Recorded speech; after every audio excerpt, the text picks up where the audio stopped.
Welcome to the Regula Young Group Buyer Series. In this episode, Stacey and I will discuss how to get started if you're thinking about buying real estate in Manitoba.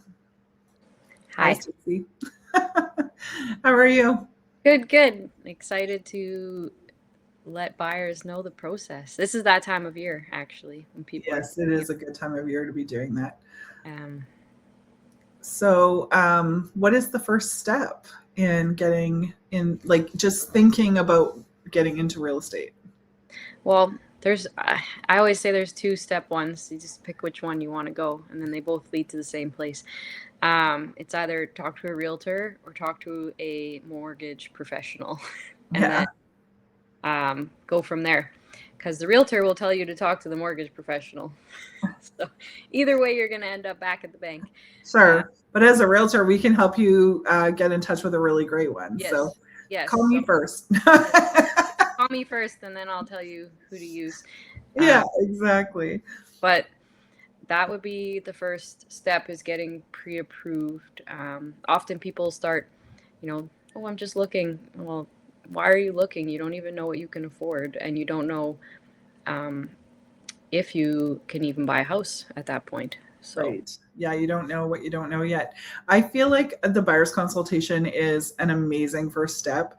Yes. Because, you're going to learn like how much money you need for a deposit, how much money do you need for a down payment, how much money you're going to need for closing costs. You're going to learn the process, what to expect from the pre-approval process, what to, expect for showings. Yeah, showings and everything. We're going to set you up on a search, and you're going to start to see, what is in your price range. And then you're going to, use the portal the way we tell you to use it. And then you're going to see what stuff sells for. And then, so like, in my opinion, you cannot do this too early. All you're going to do by doing it early is learn more.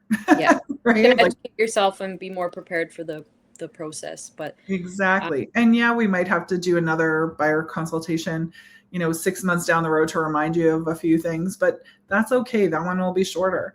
Yeah. And I do think it's important. Like, we have a new offer to purchase now. So I've been reviewing that. Well, I was reviewing the old one with buyers, but it's even more important now for the buyers to review an offer, because and then all of a sudden we find a house they like, and they're like, well, what's all this paperwork, and it's overwhelming, right. Stressful. And then, we have realtors. We are realtors for a reason. Just going at it on your own is unnecessary. So let us go over the process with you and make it more comfortable. Yeah. And I'd say about 90% of the time, the seller's paying the commission. So why not? Yeah. And I'd say like 98% of the time. Probably 98% of the time. And those very few chances that it isn't, it's well disclosed before we even walk in the house. Yeah. And people have this misconception that, okay, well, if the seller's paying the commission, then if I go through the listing agent, then the seller doesn't have to pay commission to a buyer's agent. No, that's not true.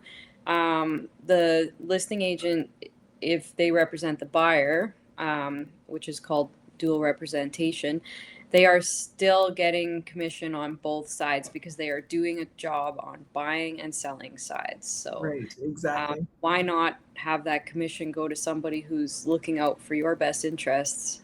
Because the listing agent is working for the seller and is not going to be able to help you with price. Yeah, exactly. So how do you choose a realtor? I feel like you should be choosing a realtor who is full-time and has your best interests at heart, and is going to be available to you, right? And yes, when I do my buyer's presentation, I do talk about how my clients who are in the middle of offers, that's always my top priority. Other than that, when I'm with a client, I don't answer my phone. No. So if I'm with a client, you won't be able to get a hold of me. But I will call you right back. Right? Like, Oh no, you answered my FaceTime call during a showing when I was in Mexico. Just kidding. yeah, that is true. But I figured it had to be really important for you to be FaceTiming me from Mexico. So yes, I did It's answer. And all I also was clients with a enjoyed client the who I visit. feel was very she's very understanding Yes, of and they were happy to see me. and we, yeah. So, but yeah, we want somebody who's going to focus on you and your best intentions and isn't just like looking to make money. Right. I want to sleep at Someone night, so I You care. want someone knowledgeable. You want someone who is going to put your interests first. You want someone who's going to guide you through the whole thing with expertise. Yeah.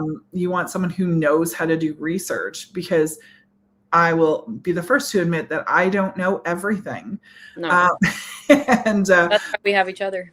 yeah, and a good network of other people. Yeah. And also, like, we know where to look for things. We know how to search titles. We know how to search for, you know, permits and whatever else, right? Like, we know how to do things Yeah. to find the things. We have the people to recommend to you. Like, we both have websites and we have a shared website, and we both have lists, sorry, of our recommended professionals that you're Exactly. going to need. So you're going to need a lawyer. Like, I will push for a home inspection because I don't want you blaming me after when, we find something. So, we have a list of home inspectors. We know the different certifications of home inspectors, so we can fill you in on that. Yeah. We've got mortgage brokers. We've got sometimes bankers, depending on the Yeah. situation.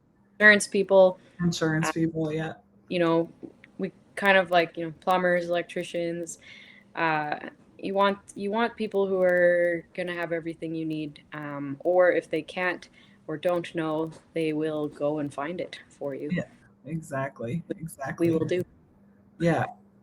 So that's how you choose a realtor. So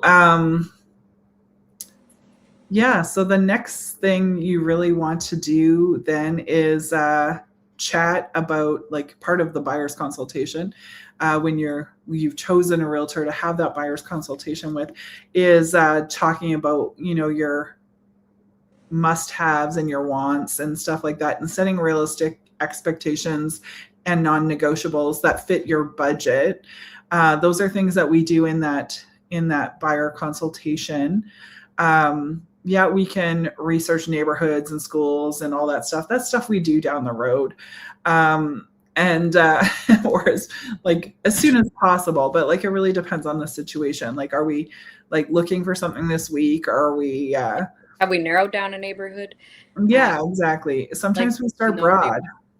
because I've got people who've got searches set up from Lactabani to Portage, so we kind of gotta narrow it down, or I'll be spending a lot of time digging into each community. So, Yeah, but exactly. And then sometimes we have searches that are so narrow that we might only, like, I have a hard time keeping some of them active yeah, because not enough stuff comes up in the time frame that the search needs things to come up. Otherwise, like, if we're not checking the portal often enough, it literally expires. yeah, And so, like, I have people looking for, say, a condo in Oakbank, and I literally have to restart their portal because not enough stuff comes up. And based on their price range, I guess, because there is some stuff in the 650 range, but yeah. I um, think like, yeah. Go ahead. Sorry. yeah.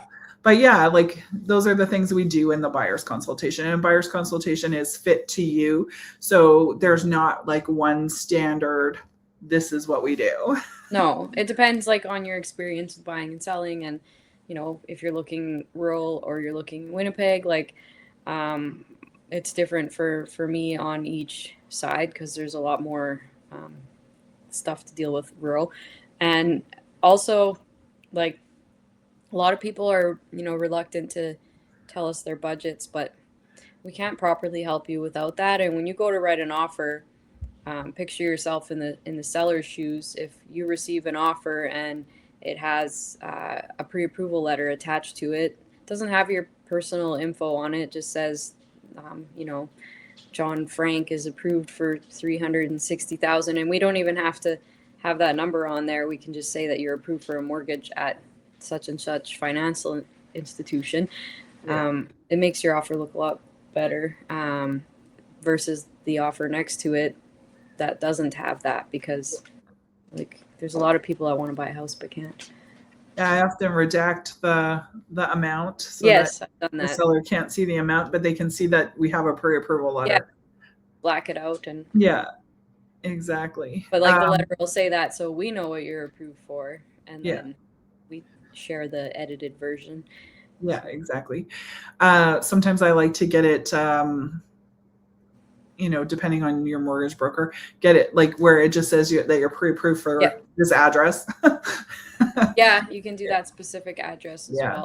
Some mortgage brokers will. Update. Yeah, so that is the first thing that you should do when you are thinking about buying a house in Manitoba. Call us. Yes, call us. That's the main thing. You'll get both of us. Yeah. And thanks for listening. And if you found this helpful, please subscribe, like, and share. See you in the next one.